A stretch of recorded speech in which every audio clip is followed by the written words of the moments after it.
का सिलसिला।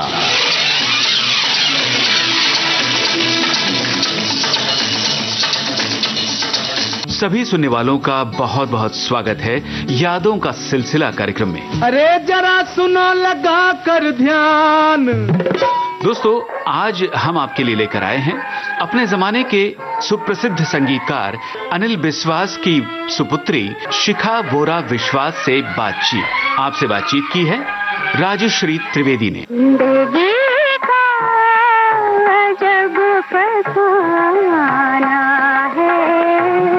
आइए सुनते हैं इस बातचीत का पहला भाग। नमस्कार, मैं राजश्री त्रिवेदी। श्रोताओं, विविध भारती के स्टूडियो में हम ऐसे मोती चुनकर लाते हैं जिनसे मिलकर जुड़कर हम तो अभिभूत होते ही हैं। आप भी जरूर आह्लादित होते होंगे।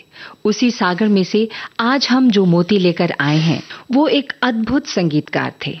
उनके जीवन से जुड़ी यादें, गीतों के बनने के पीछे की कहानियां, जीवन के उतार चढ़ाव, रिश्ते और आज भी उनके संगीत का महकना ये साबित करता है कि संगीत जो दिल को छूता है, संगीत जो दिल में बसता है, वो शताब्दियां गुजर जाएं फिर भी दिल में धड़कता रहता है, शिद्दत से याद किया जाता है।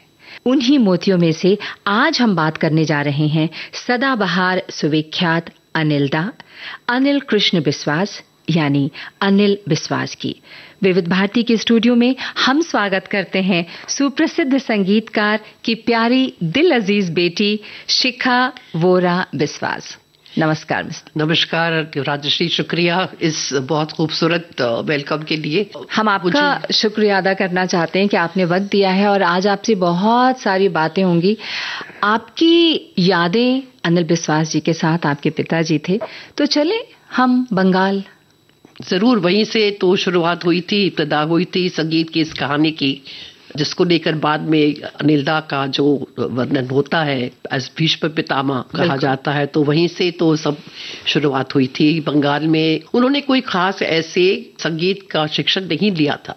उनकी माँ बहुत अच्छा गाती थी। आपकी दादी? मेरी दादी। और बाबा के कहने से सबसे बेहतरीन दुनिया की आवाज उनकी माँ की थी। ये हर कोई बेटा सोचता तो है, मगर वाकई उनकी बहुत ही खूबसूरत आवाज थी। यानी घर में, परिवार में उनको संगीत जो है एक्चुअली विरासत से मिला। बिल्कुल। और उनकी माँ सीखती थी तो वो चुपके से दरवाजे के पीछे से उनके जो सबक गुरुजी सिखाते थे वो सुनते रहते थे, और फिर जाके नदी के किनारे जोर जोर से वही जो क्लास हुई थी वो उसको दोबारा जैसे एक प्रैक्टिस की तरह किया करते थे, गाते थे खुले आवाज से। तो ऐसे ही जब उनकी माँ को खबर मिली कि ये बेटा मेरा चुपके से जाके नदी के लहरों से बातें करता है, गाते रहता है, तो उन्होंने फिर कहा कि तू मेरे से सीख। तो क्या 4-5 साल के रहे होंगे? बहुत छोटे थे, 5-6 साल के। तो 9 साल की उम्र में तो उन्हें तबला का ये भी करना शुरू कर दिया था। आई थिंक 14 साल की उम्र में उन्होंने तबले की पहली रिसाइटल भी दी थी ऐसे छोटी सी उम्र में।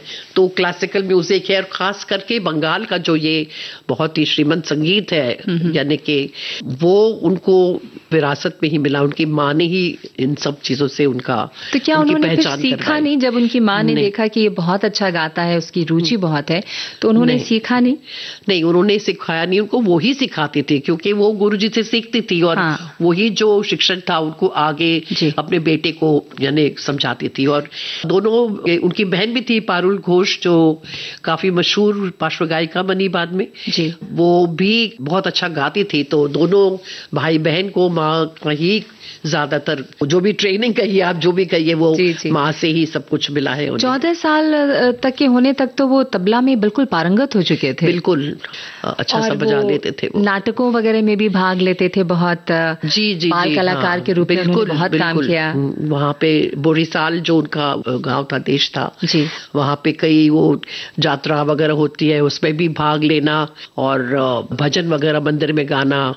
दोनों भाई बहन गाया करते थे और इस तरह से वो संगीत में पूरी तरह डूबे हुए थे बहुत छोटी उम्र से। मतलब पारुल जो है वो आपकी बिल्कुल बुआ लगती है, जो बाद में पन्नालाल घोष से धर्म पत्नी बनी। बिल्कुल सही बात है। और काफी यानी फिल्मों में उन्होंने गाया भी है। पुराने बाबा ने भी गवाया है, नौशाद साहब ने भी गवाया था उनको। तो बहुत ही यानी कि हम जो कहते हैं कि रिच आवाज जो है, बंगाल की जो बहुत ही यानी टिपिकल आवाजें हैं, उनमें से एक आवाज थी। वो अभिनेता भी थे, गायक भी थे, सहायक संगीत निर्देशक के रूप में उन्होंने शुरुआत की। बिल्कुल, अशोक घोष के असिस्टेंट रहे हैं। जब कलकत्ते में आपने नाटक की बात की तो 4 साल उन्होंने रंगमहल थिएटर में काम किया। वहीं पे बहुत सारे और संगीत के अंगों से वो वाकिफ हुए, जैसे ठुमरी है, दादरा है, अलग अलग शास्त्रीय संगीत के जो अंग है अलग, उससे भी वो काफी परिचित हुए उसी समय, जो उनको बहुत काम में आया बाद में उनके संगीत निर्देशन के लिए। और 1934 में उन्हें हिरेन बोस करके एक डायरेक्टर थे, वो बम्बई लेकर आए थे। यहाँ पे ज्यादा तुम्हें काम करने का मौका मिलेगा। शिखा जी, वो बचपन में या जब वो युवा हुए तो क्रांतिकारी गतिविधियों में भी शामिल हुए। बिल्कुल। और अपने जीवन के इन हिस्सों को कभी उन्होंने कुछ साझा किया, कभी बात की, इसके बारे में बताया? आप करते थे, बहुत गर्व से करते थे कि यानी वो देशभक्ति का जोश था, वो तो सब नौजवानों में उस वक्त था। और खास करके बंगाल के लोगों का तो खून गर्म ही होता है और कहते हैं। तो उन्होंने बहुत, एक जुगांतर पार्टी थी जिसमें वो भर्ती हो गए थे और उसके लिए काम किया करते थे। और इस सिलसिले में पुलिस उनके पीछे पड़ गई थी। उन्होंने मुझसे कहा था कि अब तो ये बात मैं बता सकती हूँ कि तो उस दौरान एक ऐसा हादसा हुआ कि वो मजबूर हो गए अपने घर बार को छोड़कर कलकत्ते शहर में जाकर, यानी कि छुप जाना, क्योंकि बड़े शहर में आप जानते हैं कि कोई बड़ी जगह है, गायब हो सकता है, गुमनाम हो सकता है। बिल्कुल। तभी पन्नालाल घोष उनके तो बचपन के मित्र थे, तो उनके साथ रहने लगे और उन्होंने उनको कई जगह काम भी दिलवाया। बड़े अजीब और गरीब भी उन्होंने काम किए। कोई छोटे से ढाबे में भी बर्तन धोए झूठे। मुझे कहते थे, पता है मैंने लोगों के झूठे बर्तन तक धोए हैं। संघर्ष किया पर बड़े गर्व से कहते थे कि मैंने ये काम भी किया है, वो काम भी किया है, यानी देशभक्ति के लिए। पिता की मृत्यु जल्दी हो गई थी, इसलिए शायद पारिवारिक जो जिम्मेदारियां थी वो बहुत उनके सर पे भी आ गई थी। और वहां तो काफी वैसे काबिल औरत थी, मुझे लगता है दादी मेरी, तो छोड़कर आ गए थे सब कुछ, उनके पास कोई और चारा नहीं था। पन्नालाल घोष उनके मित्र भी थे ना? बचपन के मित्र थे। बचपन के मित्र थे, बिल्कुल। फिर बाद में वो बहनोई बने, उनके बहनोई बन गए। वो दोस्ती जो है वो रिश्तेदारी में बदल गई। बिल्कुल सही। यहाँ पर हम आपकी पसंद का एक गीत सुनते हैं और उसके पीछे की कहानी सुनते हुए हम आगे बढ़ेंगे। कौन सा गीत? मेरे पे तो बहुत सारे पसंदीदा गीत हैं बाबा के, तकरीबन सारे ही गीत पसंद है, ऐसा कोई भी गाना नहीं जो मुझे सारे गीत हम सुनेंगे एक एक करके। आप ही मुझे बताइए कौन सा गीत से शुरू करें? ले जा दुआएं उसकी दुआएं, ले जा उसकी दुआएं। हाँ, ये तो एक हीर है जी, जो उन्होंने फिल्म हीर में ही दिया था, रफी साहब से गवाया था ये गाना। बहुत ही दिल को छू लेने वाला गीत है मेरे हिसाब से। तो मुझे बचपन से ये घर में रिकॉर्ड बजता था, तो तब से मुझे ये गाना बहुत प्रिय लगता है। तो आप सुना लीजिए। उसकी दुआएं हो जो तेरा हो ना सका, अपनी जाती बहारों से गले मिलके रो ना सका, अपनी जाती बहारों से गले मिलके रो ना सका।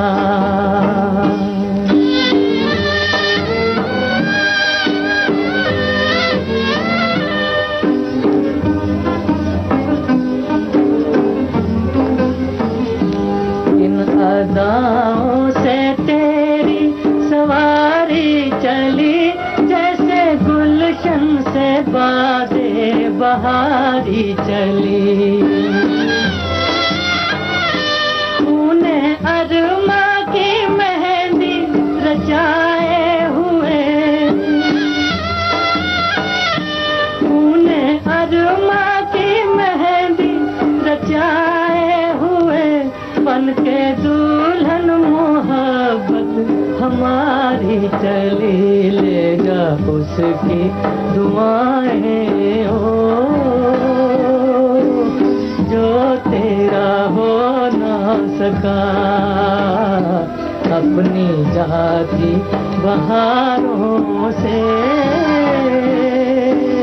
गले मिलके रो ना सका।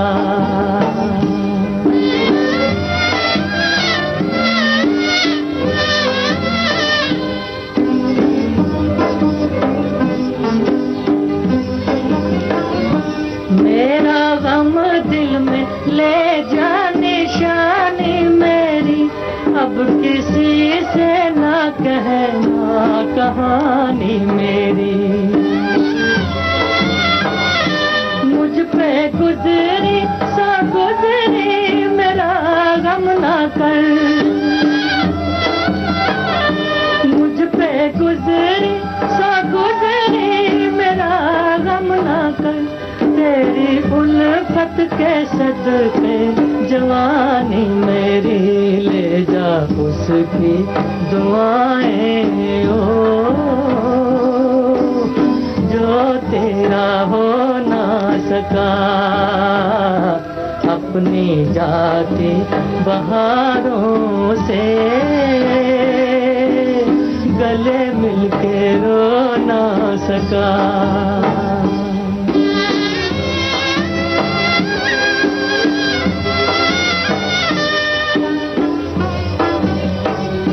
दिल की गलियां ना अब याद आए तुझे, छू के गुजरे न गम की हवाएं तुझे। मेरा क्या मेरा गए खाक भी हो गया, मेरा क्या मेरा गए खाक भी हो गया। मेरी मिट्टी भी देगी दुआएं तुझे, मेरी मिट्टी भी देगी दुआएं तुझे। ले जा उसकी दुआएं ओ,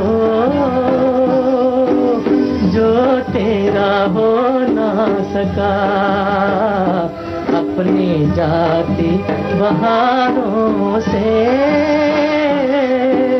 गले मिलके रो ना सका अपनी जाती बहारों से।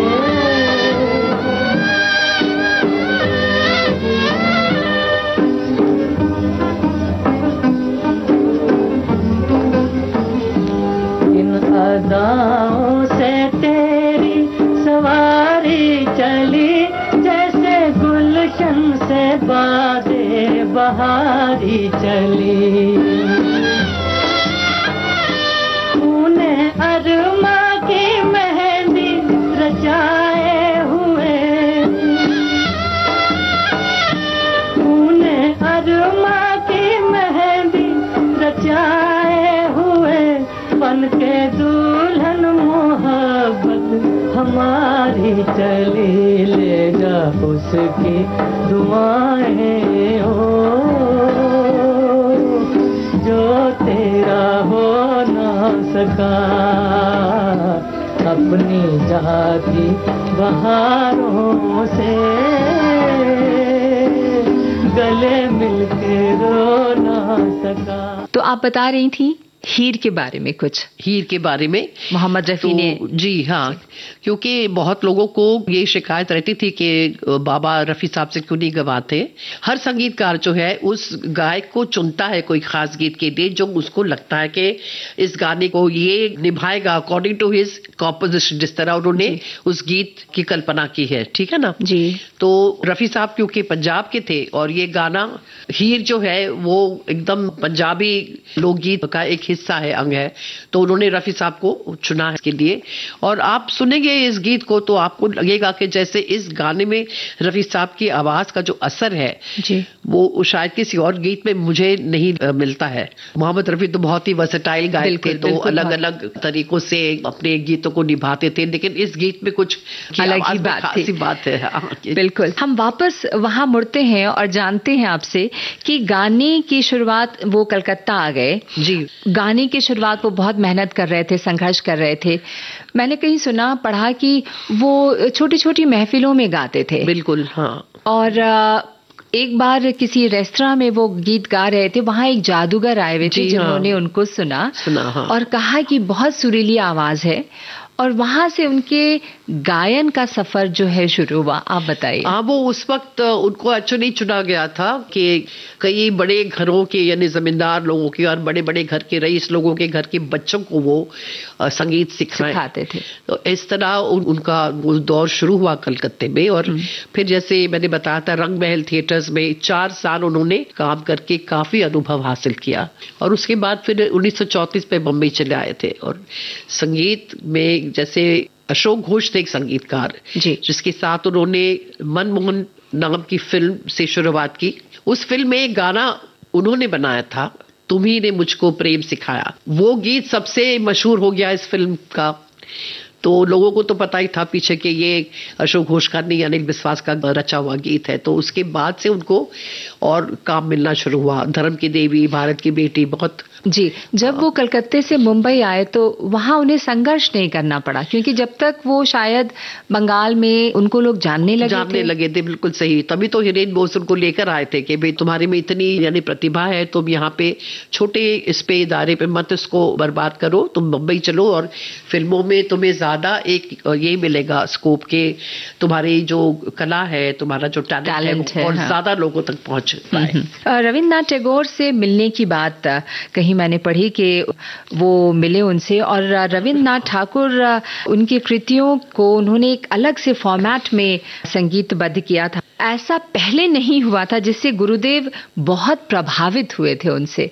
गुरुदेव रविन्द्रनाथ ठाकुर का एक बहुत ही मशहूर होली गीत है, ओहरे गृहबासी जी, जो हर बार लोहड़ी के अवसर पर लोगों के घरों घरों में जब जाते हैं रंग लगाने तो ये गीत गाया जाता है। तो ये गाना बहुत ही अच्छा चंचल सा उसमें रिदम था, लेकिन बाबा ने थोड़ा सा उसमें ये किया है। वो कहते थे कि देखो, कई लोग जब वो दौर शुरू हुआ था कि भाई आप वेस्टर्न म्यूजिक को लोग यानी कि ले के उससे गाने बनाते थे, तो कहते थे जब लेना ही है प्रेरणा तो अपने ही देश से क्यों ना लें। बिल्कुल।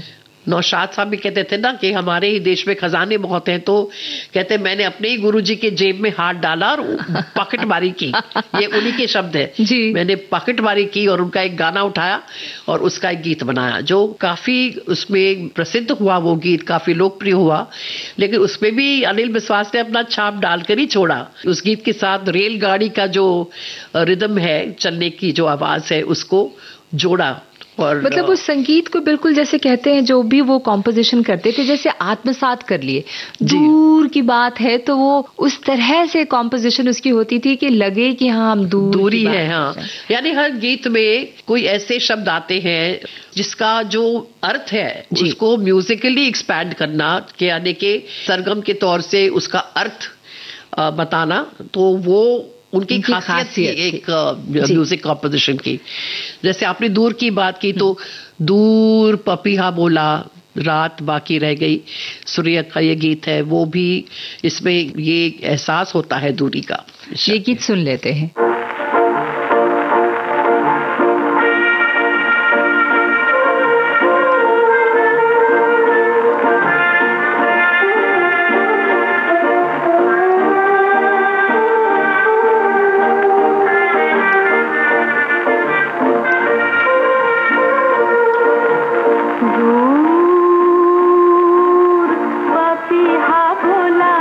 रात आती रह गई, मेरी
पर देनी थी जो सौगात बाकी रह गई, पर देनी थी जो सौगात बाकी रह गई, मेरी तुम्हारी मुलाकात बाकी रह गई। दूर पपीहा बोला रात आधी रह गई, मेरी तुम्हारी मुलाकात बाकी रह गई। दूर पपीहा बोला। श्रोताओं, इस समय हम बात कर रहे हैं शिखा वोरा विश्वास से, जो सुप्रसिद्ध संगीतकार अनिल बिस्वास की पुत्री हैं। वो पहले संगीतकार थे शिखा जी जिन्होंने मेलोडी के साथ काउंटर मेलोडी को भी गीतों में इस्तेमाल किया। जी, बंगाल के काफी कंपोजर्स हैं जो वेस्टर्न म्यूजिक से अच्छी तरह वाकिफ हैं। उन्होंने पहले भी बहुत सारे गोयन इंस्ट्रूमेंटलिस्ट को, साजिंदों को इकट्ठा किया था। चल चल के कहां से धोबी तलाव कहीं पहुंच गए और किसी म्यूजिशियन को वहां से उठा के लेकर आए। और पहले संगीतकार भी थे जिन्होंने ऑर्केस्ट्रा का इस्तेमाल किया, 12 पीस ऑर्केस्ट्रा का। और ये काउंटर मेलोडी एक्चुअली हमारे इसमें संगीत में नहीं होती है, जो वेस्टर्न क्लासिकल म्यूजिक में होती है। उसके कई उदाहरण आप देखेंगे। सीने में सुलगते हैं अरमां में पीछे। काउंटर मेलोडी का मतलब है कि जो गीत चल रहा है या जो इंस्ट्रूमेंट चल रहा है, जनरली वो शब्दों के ऊपर होता है कि जब गीत चल रहा है तो उसके पीछे कोई ऐसी तर्ज बज रही है जो कि उस गीत के साथ कोई ताल्लुक नहीं है उसका, लेकिन जब आप सुनेंगे उसको इकट्ठा तो एक बहुत ही खूबसूरत असर उभर के आता है। तो सीने में सुलगते हैं अरमां में शायद बांसुरी की काउंटर मेलोडी है। कई गीतों में उनके ऐसे पीछे एक चल रही है धुन जो कि मेन गीत से कोई उसका लेना देना नहीं है, मगर जो उसका इफेक्ट होता है, जो असर होता है, वो बहुत ही खूबसूरत होता है। जी, ये एक वेस्टर्न क्लासिकल म्यूजिक जैसा आपने बताया कि उनके साथ कलकत्ते से मुंबई 4 वो साजिंदे आए जो एक साथ वाद्य बजाते थे। उसमें वायलिन, पियानो, हवाई गिटार, ट्रम्पेट, मैंडोलिन, ये बहुत सारे वेस्टर्न इंस्ट्रूमेंट्स का पहली बार उपयोग करना ये अनिल दा ने ही आरंभ किया था। बिल्कुल, नहीं तो पहले गीत आप सुनेंगे तो हारमोनियम, तबला, बेसिकली सारंगी, कबीर हो गई, तो इस तरह के साज को इस्तेमाल करना नयापन संगीत में। बिल्कुल, और वही फॉर्मेट जो है आज तक भी फॉलो किया जा रहा है। जैसे उनका प्रिल्यूड और इंटरल्यूड और ये सब, और बीच में इतने साज बज रहे। हालांकि उन्होंने बाद में अपने इंटरल्यूड जो थे यानी साजों का कम इस्तेमाल किया है और आवाजों का ज्यादा उस पर ध्यान दिया है, ज्यादा फोकस किया है। कहा जाता है उनके बारे में कि संगीत का आधार शास्त्रीय था, वहां भी वो परिस्थिति के हिसाब से उसे बेहद सरल और सरस तरीके से पेश किया करते। जी हाँ, ये कहते हैं कि शुरुआत ये किया और नौशाद साहब ने भी यही तरीका इस्तेमाल किया बाद में। इसलिए नौशाद साहब ने किसी इंटरव्यू में कहा था कि अनिल दा ने हमको उंगली पकड़कर चलना सिखाया। ये बाबा ने शुरू किया था। तकरीबन उनके आई थिंक 80-90% गीतों में शास्त्रीय संगीत का असर आप देखेंगे, कहीं ना कहीं मिलेगा। एक जैसे उनका एक खासियत है कि जैसे बाहर शब्द अगर आता है गीत में, जो कि काफी कॉमन है, उसमें वो राग बाहर का कुछ न कुछ नोट दे देते हैं, हालांकि जो मेन गीत है वो किसी और राग पे आधारित है। तो ये थोड़ी अनोखी चीजें हैं जो उन्होंने की है संगीत में। स्वतंत्र संगीतकार के रूप में उनकी पहली फिल्म आई थी, वही आपने नाम लिया था, हिरेन बोस निर्देशित धर्म की देवी 1935 में, जिसमें उन्होंने एक छोटी सी भूमिका भी निभाई थी, यानी कि जो वो रंगमंच किया करते थे। हाँ, वो गीत उनका बहुत मशहूर हुआ था, न काहे करता देर बराती। उस गीत में भी आप देखेंगे उन्हीं के ऊपर पिक्चराइज किया गया है। और जब बाद में अब खुद ही प्रोड्यूसर बने थे, अपनी फिल्मों का निर्माण किया उन्होंने, उसमें भी कई बार भूमिकाएं निभाई हैं। उन्होंने कई बार भूमिकाएं निभाई, लेकिन बाद में वो पूरी तरह से संगीत निर्देशन में ही जुट गए थे। कभी आपने पूछा उनसे कि बाबा आप जब भूमिकाएं भी करते थे, अदाकारी में थे, तो वो क्यों पूरी तरह से छोड़ दिया और फिर संगीतबद्ध करने में ही लगे? ऐसे है राजश्री ना, आप देखेंगे कि जब बच्चे होते हैं ना, वो पिता को कभी उनके काम की निस्बत से नहीं जोड़ते हैं। हमारे लिए तो पिता होता है, उनके वो चाहे जो भी काम कर रहे हैं उससे हमें कुछ लेना देना नहीं होता है। तो घर में जो बातें होती हैं वो बच्चों की बातें, परिवार की बातें होती है। और ये मेरी जिंदगी का सबसे बड़ा अफसोस है कि मैंने कभी बाबा के साथ उनके संगीत के बारे में खुल के बातें नहीं की। जो भी पता है वो उनके कुछ और बातों के और कोई जिक्र से रिलेटेड उन्होंने कुछ कमेंट कर दिया तो मित्र, उससे हाँ हमने कुछ सुन लिया, या घर में जब महफिलें होती थी तो जो बातचीत होती थी उससे हमने कुछ पकड़ लिया और वो हमारे जहन में बस गया और वो एक याद बन के रह गया। ऐसे ही हमें कुछ कुछ बातें मालूम है, लेकिन उनके संगीत से एक्चुअली मेरी वाकफियत उनकी मृत्यु के बाद ही हुई है। आप एक संगीतकार की पुत्री थी, तो कभी आपके पिता ने, अनिल जी ने नहीं कहा कि तुम्हें भी गीत सीखना चाहिए, क्योंकि उनकी माता गाती थी और वो उन्होंने उसे अपनाया? आपको शौक था या नहीं? मुझे तो गाने का बड़ा शौक था, लेकिन अच्छा। मेरे बाबा कहते थे कि तुम गाया मत करो क्योंकि तुम बहुत कर्कश आवाज निकालते हो, मेरे रोंगटे खड़े होते हैं। जैसे सबको आदत है नहाते समय, स्नान के समय जोर जोर से गाना, तो हम भी ऐसे ही गाते थे नहाते समय। तो आके वो दरवाजे पे यानी टकटकी लगाते थे, बोलते थे कि प्लीज बेटा बंद करो, मेरे तो रोंगटे खड़े हो रहे हैं। तो आपकी आवाज थोड़ी भारी आवाज जरूर है, लेकिन वो गजलों से और कव्वालियों से भी उनका बहुत देन है। इस क्षेत्र में भी बहुत सी गजलें गाई हैं, उनकी किताब है। हाँ, तो वो गजल के ऊपर है। हाँ, कव्वाली मैं नहीं कहूंगी इतना, क्योंकि मैं हमेशा समझती हूँ बाबा का संगीत बहुत ही मधुर टाइप का संगीत है, जो बंगाल का एक असर है। ज्यादातर बंगाली कंपोजर्स में वो माधुरी पाई जाती है। लेकिन श्यामा मुखर्जी उन्होंने बहुत गाया सीखा। हाँ, श्यामा गीत वगैरह। लेकिन ये है कि मुझे उन्होंने इनकरेज नहीं किया कि तुम गाना सीखो, लेकिन क्योंकि मैं काफी बुरा गाती थी, सच्ची बात।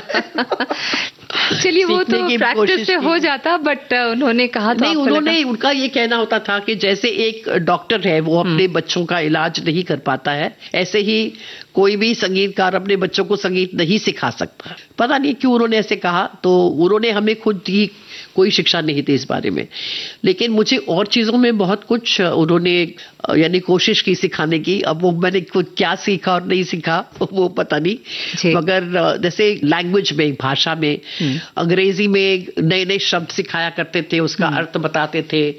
और अभी गजल की आपने बात की, तो उनको गजल का बहुत शौक था। खुद ही उर्दू बहुत अच्छा बोलते थे, बहुत सारी भाषाएं बोलते थे, गुजराती, मराठी सब लेके, पश्तो भी जानते थे कुछ।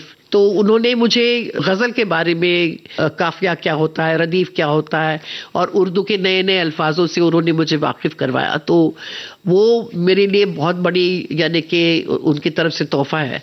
संगीत में उन्होंने कहा कि तुम मत ही सीखो तो अच्छा है, मत गाओ। चलिए, सब बाप पे नहीं जाते ना, कुछ माँ पे भी जाते। और मेरी माँ तो एक सुरत थी, वो कुछ गा नहीं पाती थी। तो हालांकि एक विडंबना की बात है कि बाबा के गीतों से हमको मेरी माँ ने ही वाकिफ करवाया, बहुत सारे गानों से उन्होंने बैठ बैठ के हमको सिखाया। लेकिन बाबा ने हमको इस लायक नहीं समझा कि वो कुछ सिखाए हमें। महबूब खान और अनिल बिस्वास, इनकी दोस्ती भी बहुत खूब थी, खूब जमी, और वे एक दूसरे को मवाली और बंगाली करके कहते थे। आपने काफी अच्छा होमवर्क किया है। सही बात है, बहुत बहुत गहरे दोस्त थे दोनों। और यानी वो रोज घूमना, दिन भर के स्टूडियो के बाद नए नए जगह ढूंढना खाने पीने के, ये सब एक साथ किया करते थे। अफसोस ये जो दोस्ती में एक दरार आई, वो बहुत ही बदकिस्मती वाली बात है, क्योंकि जो स्टूडियो के लिए वो काम करते थे, उन दिनों में स्टूडियो में सब अनुबंधित होते थे ना, कोई सेपरेट इस तरह ये नहीं लेता था, सैलरी लिया करते थे, दोनों उसी स्टूडियो में थे। और जब वो स्टूडियो बन गया नेशनल स्टूडियोज, तो कुछ चेंजेस हो गए। तो महबूब खान ने कहा कि मैं छोड़ रहा हूँ ये, और अपनी खुद की कंपनी शुरू कर रहा हूँ, तो तू भी छोड़ दे और तू मेरे साथ आ जा। तो जब तक बाबा की शादी हो चुकी थी, बच्चा भी हो चुका था, तो उसने कहा कि देख, ऐसे है कि मेरा एक परिवार है, मेरे को तो अपना चूल्हा चक्का चलाना है ना। बिल्कुल। और तुम तो अभी नए सिरे से शुरू करोगे, तो मैं उनको क्या खिलाऊंगा। तो उन्होंने नेशनल स्टूडियोज के साथ ज्वाइन करना पसंद किया। महबूब खान इस बात से थोड़ा खफा हो गए, तो ऐसी उनकी दोस्ती में कुछ दरार से आ गए। मगर बाद में तो कई, एक उनकी फिल्म में भी संगीत दिया था, पैसा ही पैसा, काफी साल बाद। तो यहाँ पर हम पैसा ही पैसा फिल्म का गीत सुन लेते हैं, उसके बाद हम अपनी बात आगे बढ़ाएंगे। जी।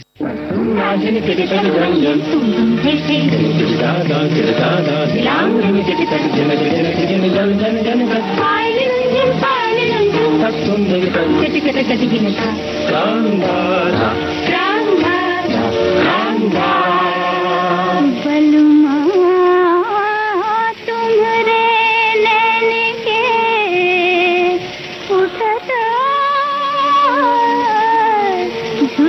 बस दुख होए, हिरनी सी घायल फिरूं,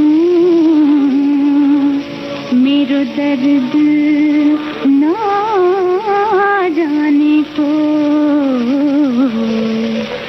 लड़ गई अखियां जाने न बालम, लड़ गई अखियां जाने न बालम, तड़प तड़प बीते, तड़प तड़प बीते सारी सारी रतियां जाने न बालम, लड़ गई अखियां जाने न बालम।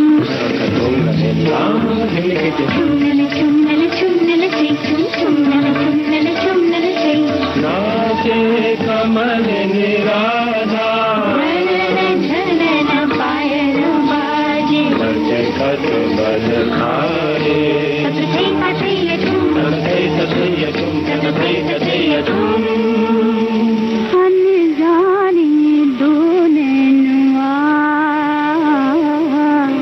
मिल तो गए एक साथ, पर घूंघट की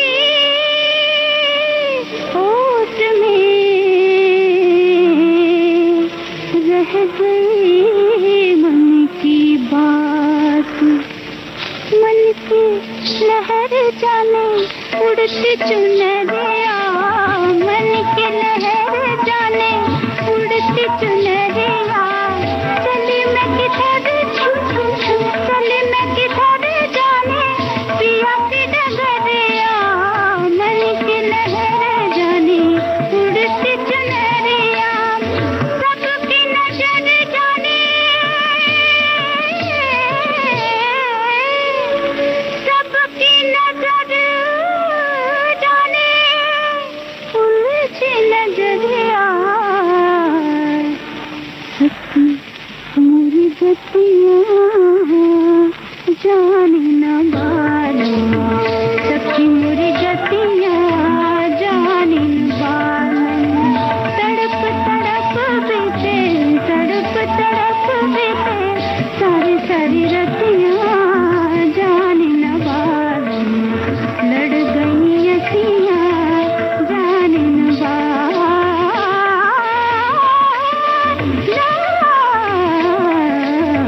लड़ गई अखियाँ जाने न बालम।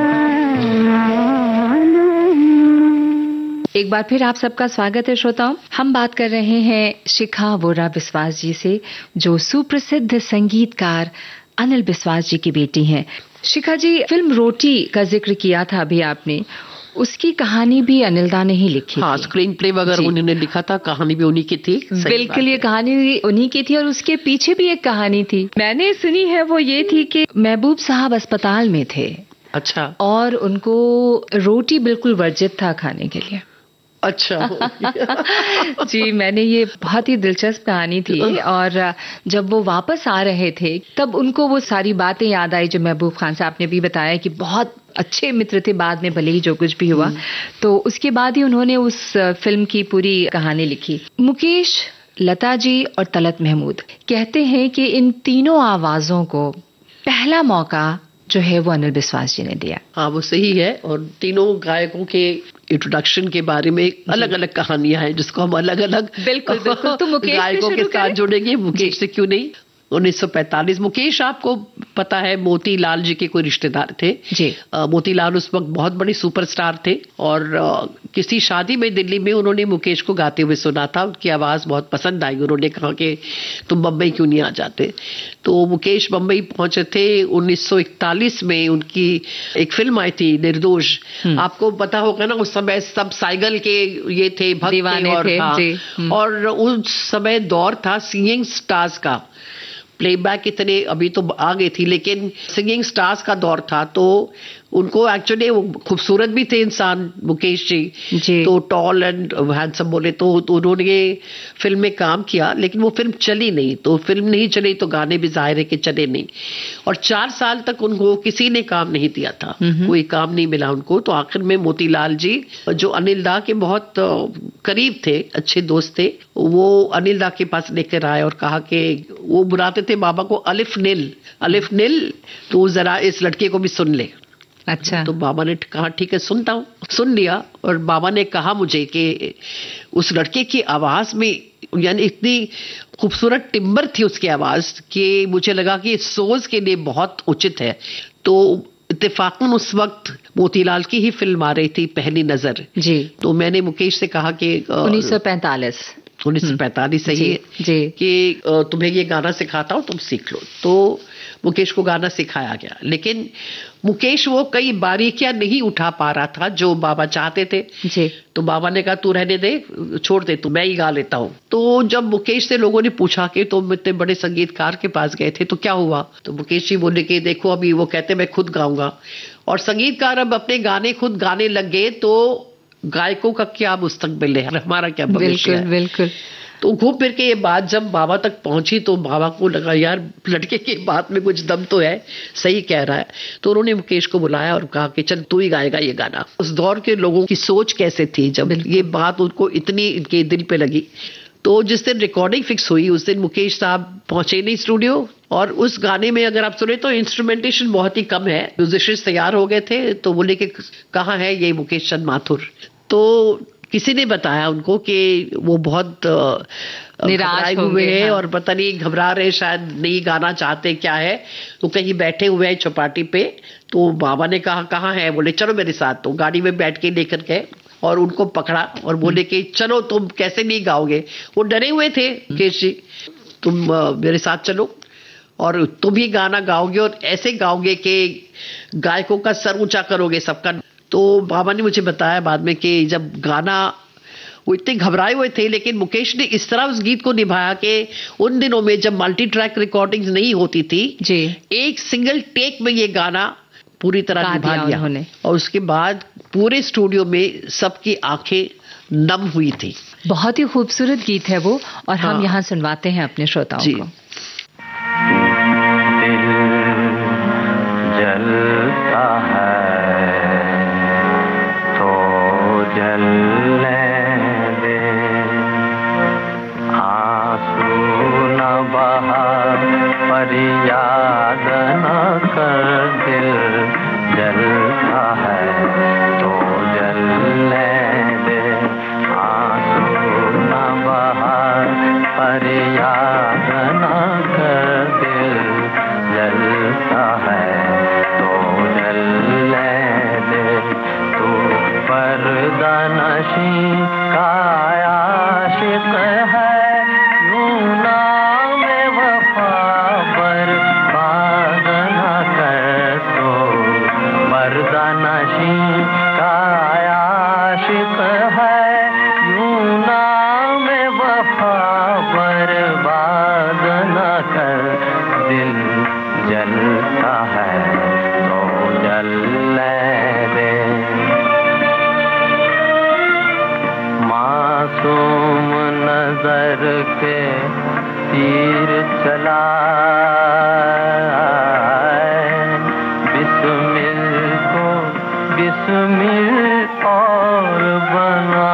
मासूम नजर के तीर चला, बिस्मिल को बिस्मिल और बना।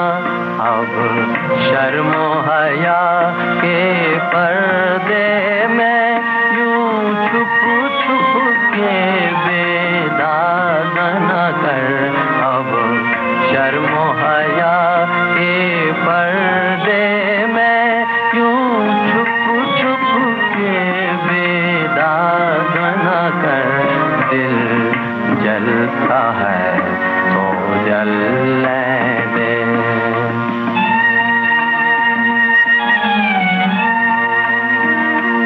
हम आस लगाए बैठे हैं, तुम वादा करके भूल गए। हम आस लगाए बैठे हैं, तुम वादा करके भूल गए। या सूरत आके दिखा जाओ, या कह दो हमको याद न कर। या सूरत आके दिखा जाओ, या कह दो हमको याद न कर। दिल जलता है, दिल जलता है, दिल जलता है। दोस्तों, हम बात कर रहे हैं शिखा वोरा विश्वास जी से और हम याद कर रहे हैं आज अनिल बिस्वास जी के संगीत को, उनके जीवन यात्रा को, उनकी संगीत यात्रा को यहाँ विविध भारती के स्टूडियो में। और मैं हूँ आपके साथ राजश्री। शिखा जी, उसके बाद लता जी की बारी आती है, लेकिन मुकेश के बारे में एक बात मैं पूरा करना चाहूंगी इसके पहले कि हम लता जी पे जाएं। ये गाना जैसे उन्होंने गाया उसके बाद और पूरी साइकिल के अंदाज में गाया, तो जैसे साइकिल साहब ने जब इस गीत को सुना, बहुत से लोग समझते हैं कि वो साइकिल का गाना एग्जैक्टली। तो साइकिल साहब ने खुद ही कहा हैरान होकर, अरे ये गाना मैंने कब रिकॉर्ड किया जी। तो तब बाबा ने उनको बताया था मुकेश को कि देख, तूने साइकिल के अंदाज में एक बहुत अच्छा गाना गाया, बहुत हिट हो गया, लोकप्रिय सेंसेशनल हो गया, तू मशहूर हो गया, लेकिन अब तुम्हें अपनी निजी पहचान बनानी है। और आप सब जानते हैं, अच्छी तरह वाकिफ है कि मुकेश साहब ने उस सलाह को किस तरह अंजाम दिया। बिल्कुल। और ये गीत तो आज भी बहुत पसंद किया जाता है, और जब कोई सैड हो, दुखी हो, तब तो लोग इस तरह के संगीत को सुनते हैं। ठुकराए हुए प्रेमियों का एक बन गया प्रतीक ये गाना। बिल्कुल बिल्कुल। अच्छा, लता जी पर आने से पहले आपकी क्या कहानी थी? आप जो कुछ बता रही थी। हाँ, मैं ये कहना चाह रही थी कि बाबा ने जिस तरह ये गीत चाहा था गाना, वो उन्होंने एक बार गा के सुनाया था, रिकॉर्ड हो गई। मैं ये जानना चाहती हूँ, वो रोटी फिल्म की जो पटकथा उन्होंने लिखी, उसके पीछे की कहानी जो मैं जानती थी मैं बताई, आप भी कुछ बता रही नहीं, मैं तो बात करने वाली थी बेगम अख्तर की, क्योंकि कुछ दोनों के दोस्तों के बीच में कोई बहस हुई और महबूब खान ने कहा सरदार अख्तर ये गाएगी, फलाना करेगी, वो गाएगी। फिर बाबा किसी बात से संतुष्ट नहीं थे, तो महबूब खान ने नाराज होकर गुस्से में कहा, मैं वो बेगम अख्तर को बुलाऊं, अख्तरी बाई फैजाबादी को बुलाऊं? तो बाबा ने कहा हाँ बुला। ऐसे ही यानी कि हंसी हंसी में बात हुई और वाकई बेगम अख्तर को बुलाया गया। उन्होंने शायद इस फिल्म में काम भी किया है और 6 गाने रिकॉर्ड हुए थे, लेकिन फिल्म से हटाए गए बाद में, क्योंकि वो किसी और ग्रामोफोन कंपनी के साथ अनुबंधित थी, तो नहीं हो पाया हो। ये कहानी। एक बात बताएं, आप क्या शुरू से उनको बाबा ही बोलती थी? नहीं, हम लोग तो वो थोड़े कॉन्वेंट में पढ़े थे, तो पापा पापा ऐसे बोलते थे। तो एक दिन उन्होंने कहा ये क्या सब अंग्रेजी तरीका तौर तरीका है, अब तो मुझे बाबा बुलाया करो। तो काफी देर, शायद मैं 9th क्लास में थी, उसके बाद से हमने बाबा बोलना शुरू किया। अच्छा, ओके। अब हम आते हैं लता जी पर। जी, बहुत सारी यादें हैं आपके साथ, जो आपने कही कि हम बातें करेंगे उसके बारे में। लता जी के बारे में ये है कि आप जानते होंगे, सभी श्रोताएं जानते हैं कि उनको गुलाम हैदर ने पहली बार यानी पसंद किया था जी। हालांकि उन्होंने गाया था दत्ता दाव जिगर के लिए सब कुछ, लेकिन गुलाम हैदर कोई उनकी कॉम्पिटिशन जज किया था उन्होंने, और फर्स्ट आई थी। उनको ले लेके हर जगह घूम रहे थे, लेकिन जैसे पहले हमने बात की थी कि उस दौर की आवाजें भारी भारी थी, सारी भारी भरकम आवाजें थी, तो किसी ने उनकी आवाज को पसंद नहीं किया कि बहुत बारीक पतली सी आवाज है, लड़की है, क्या गाएगी। तो फिर जब वो बाबा के पास लेकर आए, बाबा तो बहुत ही मुतासिर हो गए उसकी आवाज से सुनकर लता जी के। बाबा ने मुझे एक दिन कहा था कि जब मैंने पहली बार लता मंगेशकर को सुना तो मुझे ऐसे लगा कि इस लड़की की गले में वाकई माँ सरस्वती विराजित है, और मुझे भी ये लगा कि उसकी रेंज देख करके अब हम संगीतकारों के, ये उनकी शब्द है, सब जंजीरें खुल गई। क्या बात है कि अब हम जो भी चाहे वो कंपोज कर सकते हैं इस भरोसे के साथ कि ये लड़की उसे पूरी तरह निभाएगी। यानी गायकी, रेंज, सब कुछ उनको उनकी आवाज में पसंद आया। तो 1948 में पहली बार बिफोर बरसात और अंदाज और ये सब फिल्में जो बनी, उन्होंने 2 गाने एक फिल्म में रिकॉर्ड किए, गर्ल्स स्कूल और गर्ल्स स्कूल, लेकिन कुछ बीच में उनके कुछ हो गया था जो बाद में बाबा ने वो फिल्म छोड़ दी जी। और सी रामचंद्र ने वो फिल्म ली, उनके असिस्टेंट थे उस वक्त। तो लता मंगेशकर ने उस फिल्म के लिए गाने से इनकार कर दिया। क्यों? अब देखिए, उस वक्त की बात है जब वो जरूरतमंद थी जी। न सिर्फ काम के लिए बल्कि पैसों के लिए भी, मगर इतने यानी उनके आदर्श थे कि उन्होंने बोला कि इस फिल्म के लिए मुझे अनिल दा ने बुलाया था, अब वो इस फिल्म में नहीं है, मैं भी इस फिल्म के लिए नहीं गाऊंगी। कितनी बड़ी बात है। बिल्कुल बिल्कुल, ये बात बाबा को काफी छू गई। उन्होंने इस लड़की को जिस तरह अडॉप्ट कर लिया, हमारे घर रोज आया जाया करती थी। और एक बहुत मशहूर तस्वीर वायरल हो रही है, उस तस्वीर में बाबा खाना बना रहे हैं, लता जी उनके बगल में बैठी हैं और एक बड़ा तेल का डब्बा सामने है और उनके लिए खास नॉन वेज खाना उनको पसंद था। तो बाबा खास करके बंगाल के ये सब चीजें बनाते थे भोजन के। उनको ये जानती है कि अफोर्ड नहीं कर पाती, वो नहीं खा पाती क्योंकि पैसे नहीं उनके पास, इस तरह। क्योंकि उनका भी बहुत संघर्ष रहा था, बहुत संघर्ष क्षेत्र में, छोटी सी उम्र में पिता को खो देना और फिर पूरे परिवार की जिम्मेदारी उनके नाजुक कंधों पे। तो इसका मतलब कि उनको खाना बनाने का शौक था अनिल दा को। बिल्कुल वो था और खाने का भी अच्छा बनाते थे जी। खाने का क्यों नहीं शौक था, खास करके मीठा। बंगाल के मेरी शादी के बाद कोई पार्टी हुई थी तो 17 रसगुल्ले खा गए थे एक बार। अच्छा, 17 रसगुल्ले। मीठा आपको भी पसंद है? बिल्कुल पसंद है। ओके, और क्या अच्छा बनाते थे? आपने कुछ सीखा उनसे? चलिए, संगीत नहीं सीखा? कुछ भी नहीं सीखा, सिर्फ बोलना सीखा जो उनको वो बोलते थे, मैं भी उतना ही बोलती हूँ। और हाँ, मुझे भाषा में कुछ, इंग्लिश भाषा में इतना कुछ यानी कि तैयार किया कि मैं अपनी किताबें खुद छाप सकी हूँ। मेरी 2 किताबें छपी हैं। किस चीज पर है वो किताबें? वो एक्चुअली इंडियन सिनेमा जब शुरू में आया 1930 से लेके मैंने 1970 तक उसकी डेवलपमेंट को एक कहानी रूपक कवर किया है। एक डॉक्यूमेंटेशन नहीं मगर एक कहानी के रूप में उसको पेश किया है, तो उस पे है वो। हम लता जी की बात कर रहे थे तो लता जी की आवाज में, वैसे मैंने ये भी कहीं पे पढ़ा कि जब पहली बार लता जी ने गीत गाया तो उन्होंने कहा कि तुम्हारी आवाज बहुत अच्छी है और तुम्हें किसी को कॉपी करने की जरूरत नहीं है। शायद वो भी किसी को अपना आदर्श मानती होंगी या मुझे तो नहीं मालूम। हाँ, नूरजहां को सभी उस दौर में जो मेल सिंगर्स थे वो साइगल को मानते थे जी, और फीमेल सिंगर्स थी वो तो नूरजहां को आदर्श बनाए हुए थे। तो जी। उन्होंने कहा कि तुम बहुत खूबसूरती गाते हो तो तुम अपनी आवाज रखो, अपना ही अंदाज रखो। और उसमें उन्होंने काफी उनको ट्रेनिंग दी। जब लता जी आती थी घर तो वो उन्हें कुछ भी गाना सुबह सिखाते थे एक रियाज के तौर पे। जी। अभी तुम इसको प्रैक्टिस करो, और जब तक वो खाना बनाते थे उनके लिए, और फिर शाम को बैठ के वो दिन भर हमारे यहाँ गुजारती थी और अब ये मुझे सुनाओ। फिर वो जहाँ जहाँ गलतियां करती थी वहाँ सुधारते थे। और जैसे लता जी ने खुद स्वीकारा है कि मुझे अनिल दा ने गाने में सांस कहाँ लेनी और सांस कहाँ छोड़नी, माइक्रोफोन के सामने किस तरह गाना, एक फेड इन फेड आउट करके एक तरीका होता है कि गाने में जब शुरू करो तो बहुत आहिस्ते से धीरे से ग्लाइड करके जाओ और ऐसे ही गीत को छोड़ो आखिर में, अब्रप्टली नहीं। तो ये सब बाबा ने ही सिखाया था और उसे ले लेके जगह जगह घूमते थे। लोकल ट्रेन में सफर करते थे दोनों ये गुरु और अपनी शिष्य। फेमस कहानी है जब दिलीप कुमार से मुलाकात हुई थी और उन्होंने कहा था कि इस लड़की की जुबान से दाल भात की बू आती है तो ये उर्दू के अल्फाज कैसे सीखेगी।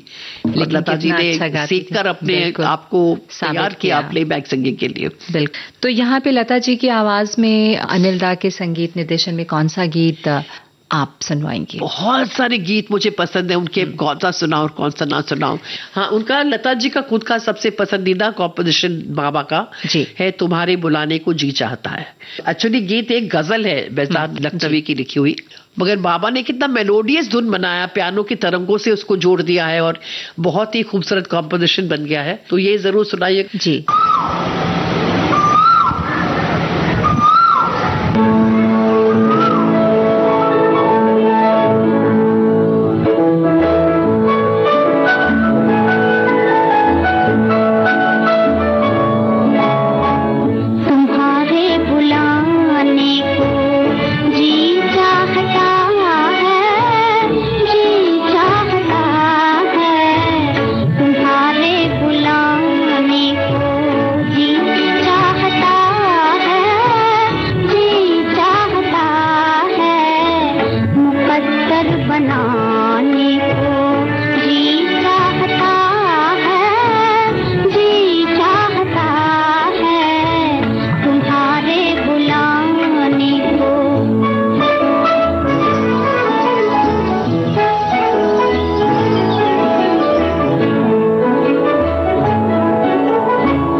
एक सो गई चांदनी गीत है जिसका स्ट्रक्चर बहुत ही अनोखा है, यानी अस्थाई से शुरू होती है, अंतरी में जाती है, कभी अस्थाई पे लौट के नहीं आती है। आकाश फिल्म का गीत है, सुना सकते हैं? हाँ, चलिए सुनते हैं।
आप सुन रहे थे अपने जमाने के जाने माने संगीतकार अनिल बिस्वास की सुपुत्री शिखा वोरा विश्वास से राजश्री त्रिवेदी की बातचीत का पहला भाग। ऐ दिल मुझे ऐसी जगह ले चल जहां कोई न हो। इस बातचीत का दूसरा भाग हम आपको सुनवाएंगे अगले हफ्ते आज ही के दिन। जलता है तो जलने दे। Recording engineer Anushree. नाच रे मयूरा, नाच रे मयूरा। प्रस्तुतकर्ता जुबैर खान।